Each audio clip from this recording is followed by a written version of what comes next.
बहुत समय पहले की बात है। एक धनी किसान था, लेकिन वह अपने जीवन की समस्याओं से बहुत परेशान था।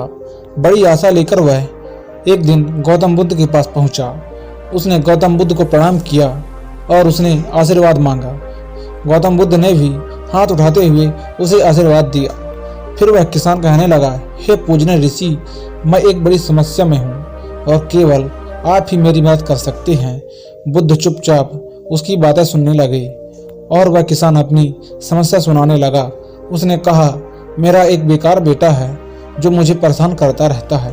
वह मेरी बात नहीं मानता है, मुझे पर्याप्त सम्मान भी नहीं देता। उसका पारा उसकी पत्नी के ऊपर भी चढ़ा रहता है, क्योंकि वह हमेशा अपने बेटे के समर्थन पर खड़ी रहती है। हे प्रभु, कुछ ऐसा करो कि उनका दिमाग बदल जाए, उन्हें पता चले मैं उनके लिए कितना परेशानियों का सामना करता हूँ। बुद्ध ने कहा, लेकिन मैं आपके इस समस्या का कोई समाधान नहीं कर सकता हूँ। इसके बाद बुद्ध ने अपनी आंखें बंद कर ली और ध्यान की अवस्था में चले गए। फिर भी किसान चुप नहीं हुआ। वह कहने लगा कि मैं अपने पड़ोसियों से भी बहुत परेशान हो गया हूँ। मेरे बारे में वह उल्टी सीधी बातें करते रहते हैं, मेरे बारे में तरह तरह की अफवाहें फैलाते रहते हैं। बुद्ध ने कोई जवाब नहीं दिया, लेकिन किसान को अपनी समस्या का हल चाहिए था। उसने एक और समस्या को बुद्ध को सुनाना शुरू कर दिया। उसने कहा कि मैं आने वाले फसल को लेकर भी चिंतित हूँ। इस बार मौसम फसल के अनुकूल नहीं है। इसके अतिरिक्त हर साल पशु पक्षी भी फसल को नुकसान पहुँचाते हैं। मुझे लगता है इस साल मुझे फसल से मुनाफा नहीं बल्कि नुकसान होगा। बुद्ध ने बड़े शांत स्वभाव से जवाब दिया, मैं इसमें आपकी कोई सहायता नहीं कर सकता हूँ। मगर किसान को अभी भी बुद्ध की शक्तियों पर विश्वास था, इसलिए उसने फिर एक समस्या बताई, यह सोचकर कि शायद समस्या का कोई हल मिल जाए। किसान ने कहा कि मैंने बहुत से लोगों को उधार दे रखा है, लेकिन देनदारों से मुझे कभी पैसा वसूलने में बहुत कठिनाइयाँ हो रही हैं। इसके साथ ही मेरे ऊपर भी कई लोगों के उधार हैं। मुझे समझ नहीं आ रहा है मैं इस समस्या से कैसे बाहर निकलूं। हे प्रभु, क्या आप मुझे इस समस्या से बाहर निकलने का कोई मार्गदर्शन करेंगे? बुद्ध ने थोड़ा विचार करते हुए कहा कि नहीं, मैं इसमें भी आपकी कोई मदद नहीं कर सकता हूँ। यह सुनकर किसान को बहुत क्रोध आया। वह ऊंचे स्वर में बोला कि फिर आप किस बात के लिए अच्छे हो?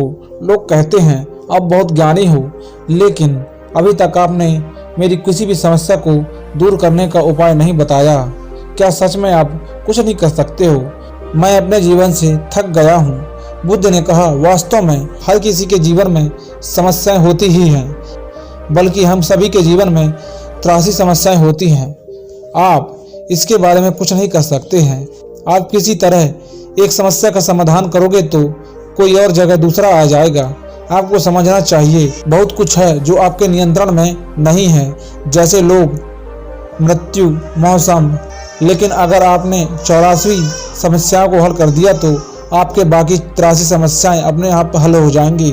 किसान ने विनम्र होते हुए कहा कि कृपया मेरे 84वीं समस्या को हल करने का उपाय बताएं। इस पर गौतम बुद्ध ने कहा, हमें पहले आपके 84वीं समस्या को पहचान करना होगा। किसान ने बड़ी उत्सुकता के साथ पूछा, कृपया करके बताएं मुझे कि 84वीं समस्या क्या है? बुद्ध ने कहा, 84वीं समस्या यह है कि आप अपने जीवन में कोई समस्या नहीं चाहते हैं। आप चाहते हैं कि आपके जीवन में 83 समस्याएं ना हों, लेकिन यह संभव नहीं है। समस्याएं हमेशा आपके जीवन का हिस्सा बनी रहेंगी। अगर आप 83 समस्या के साथ जीवन स्वीकार कर लेते हैं तो कोई समस्या नहीं होगी। यही खुशहाल जीवन जीने का एकमात्र साधन है। गौतम बुद्ध की बातें सुनकर किसान समझ गया कि जीवन कभी वैसा नहीं होगा जैसा वह चाहता है। बस उसे अब कठिनाइयों से दुखी नहीं होना, बल्कि जीवन को संतुष्टि और खुशहाल जीने के प्रयास करने चाहिए।